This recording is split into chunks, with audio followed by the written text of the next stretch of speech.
Nossos cumprimentos a todos que nos assistem. Eu estou tendo o elevado privilégio de bater um papo informal com essa criatura a quem eu conheço há 42 anos, lá do norte do Paraná, onde ainda permaneço, mas hoje ele é cidadão sul-chapadense, Alberto Chilata, que na última sexta-feira completou nada menos que 93 anos de idade. E eu queria dizer que não é toda hora que você encontra alguém completando um aniversário de 93 anos. A nossa conversa, o nosso papo informal, senhor Alberto, eu gostaria de seguinte maneira, bem tranquila, bem solta, bem leve, o senhor me respondesse algumas perguntas. E a primeira dela é a seguinte: ao completar 93 anos, a que você atribui o sucesso alcançado na sua vida? Lembrando a todos que o senhor Alberto é o patriarca do Grupo Chilater, responsável pelo sucesso do Grupo Chilater. Então eu perguntaria, para uma resposta bem curta e objetiva, a que você atribui esse sucesso alcançado? Bom, em primeiro lugar, é uma honra para mim estar aqui sendo entrevistado. É claro que eu atribuo isso principalmente ao direito da iniciativa própria, porque nada mais gratificante para um empresário, para um iniciante, do que ter o sabor, poder conquistar resultados em iniciativas próprias, sem intervenção de ninguém. Sem querer complicar, mas você falou como resposta o direito à iniciativa própria. Eu conheço há 42 anos, mas eu não conheci lá atrás no início.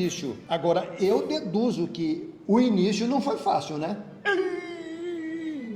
É melhor esquecer essa parte aí. Basta dizer que quando a gente lá no Paraná enfrentava derrubar uma peroba, assim de 1 metro de diâmetro, né?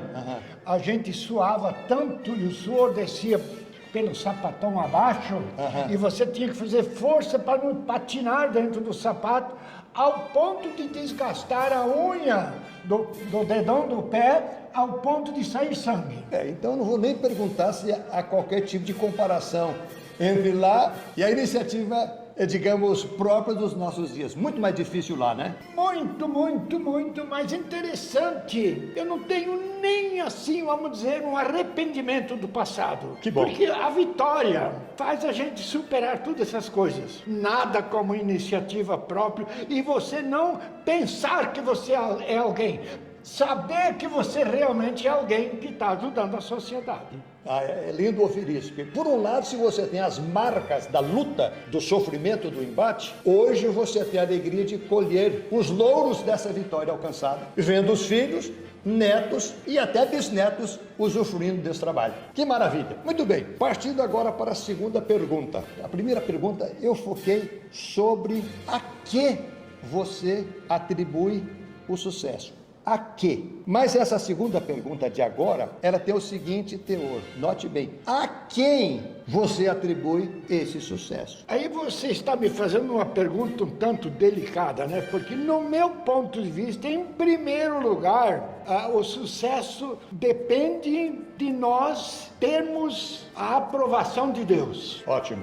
Porque sem a aprovação de Deus, nada acontece. Não por méritos, mas eu tenho uma paixão muito grande de ter Deus como meu avalista. Se eu pude entender, a primeira pergunta, a que você dá, então você coloca no aspecto horizontal da vida. A quê? A bravura de uma iniciativa própria. Mas quando se refere ao sucesso, e a pergunta é a quem, você não acredita apenas no teu esforço próprio, mas você verticaliza, trazendo como responsável pelo seu sucesso as bênçãos e a direção de Deus. Seria isso? Eu entendi assim?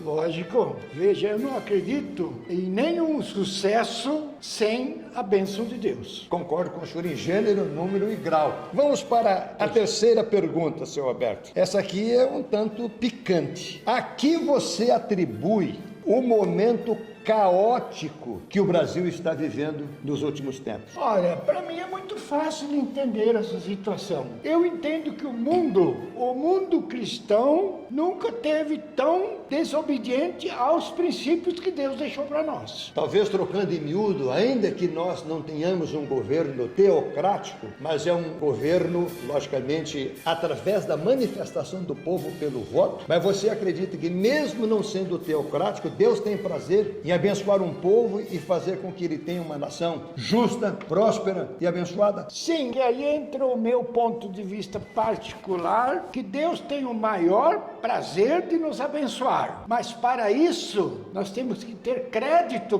com o dono das bênçãos. Então você quer dizer que Deus jamais teria prazer em abençoar um omisso? Eu não acredito. Eu dou um exemplo, por exemplo. Para eu ir num banco e conseguir um crédito, o que eu tenho que fazer? Cadastro. Eu tenho que apresentar provas de que eu sou alguém. Uma resposta muito boa. Vamos para mais uma, senhor Alberto. Essa tapinha aqui é um pouco picante, mas conhecendo o seu perfil, eu sei que você não faz curvas quando quer falar a resposta correta. Você não acha, no seu ponto de vista, que está faltando por parte do povo brasileiro, de nós brasileiros, mais civismo? Segundo, mais unidade. E terceiro, mais temor a Deus?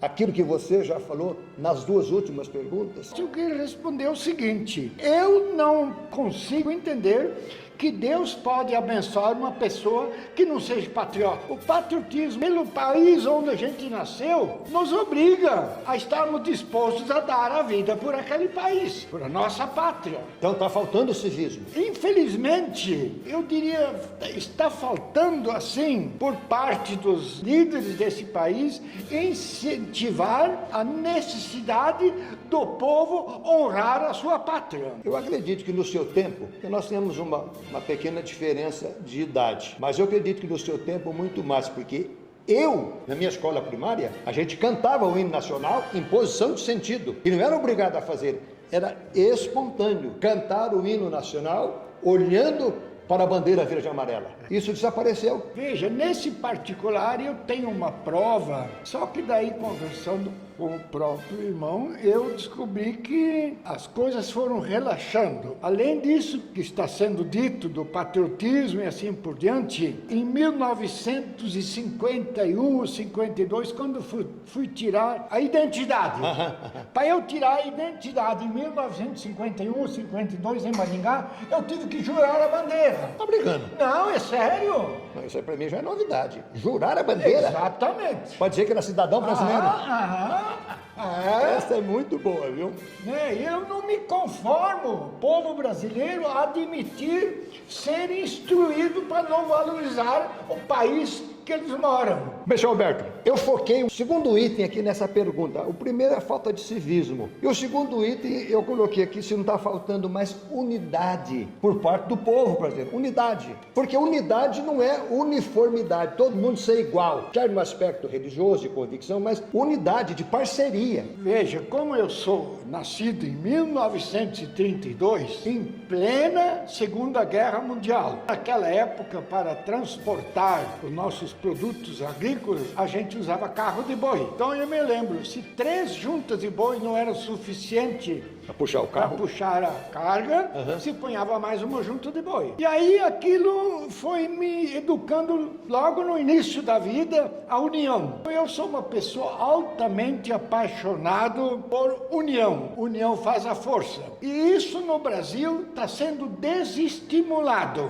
a união. Por isso que, veja, aí quando chegou nos anos 60, começaram a surgir as cooperativas. Lá no Paraná? Lá no Paraná, dos quais eu fui um dos, poderíamos dizer, dos fundadores da Cocari, em Mandaguari, e com 30 e poucos anos de idade eu já cheguei ao cargo de diretor.